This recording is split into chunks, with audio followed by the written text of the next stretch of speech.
US state of Alabama has executed a convicted murderer using nitrogen gas. One Supreme Court judge said that the killer for hire, Kenneth Eugene Smith, had been selected as a guinea pig to test a new method of execution.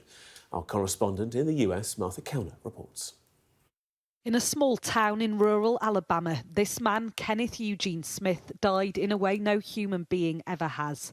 He was executed using nitrogen gas, an untested method, he a human guinea pig. Strapped to a gurney with a mask placed over his face, state experts claimed he'd be unconscious in 40 seconds. But witnesses say Smith writhed and thrashed for between 2 and 4 minutes and breathed heavily for another 5. What we saw was minutes of someone struggling for their life. We saw minutes of someone heaving back and forth. We saw spit. We saw all sorts of stuff from his mouth develop on the mask. We saw this mask tied to the gurney and him ripping his head forward over and over and over again. The state of Alabama, nevertheless, hailed it a success. He struggled against his restraints a little bit, but there's some involuntary movement and some agonal breathing, so that was all expected and is in the side effects that we've seen or researched on nitrogen hypoxia.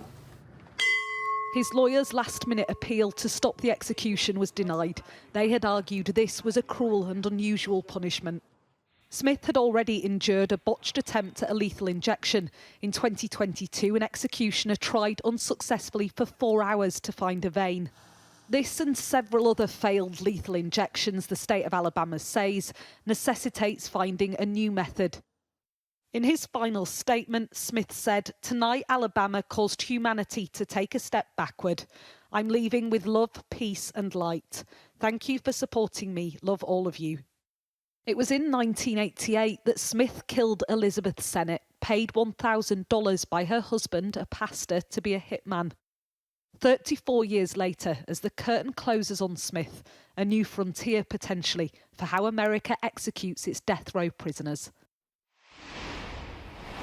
Well, let's bring in Martha, who joins us live now. And Martha, your report there ended on the line that it was a new frontier potentially, and the Attorney General in Alabama said this offered a blueprint to other states. But at the same time, public opinion is shifting on the death penalty in the United States, is it not? Yeah, the US remains an outlier in the Western world, Gareth. It is the only fully developed country in the Western world to continue to support the death penalty. Last year, 24 people in the United States were executed, more than half of those in Texas and Florida, despite, as you say, public opinion turning against it. 3 states now, Alabama, Oklahoma and Mississippi, support the use or have approved the use of nitrogen gas as an execution method.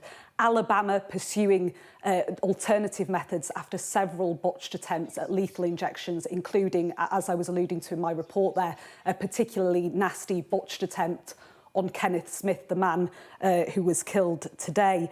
Despite varying recollections of his final moments, his supporters say that he suffered deeply in his final minutes, whereas the Department of Corrections in Alabama, which pursued this death penalty, they say this all went to plan and they were expecting exactly what they saw happen. Despite those varying recollections, it is likely that other states will follow, not least because the drugs which are used in lethal injection are becoming harder to come by with pharmaceutical companies in relation to both availability and price. So it is likely that this could be a new frontier for executions in America.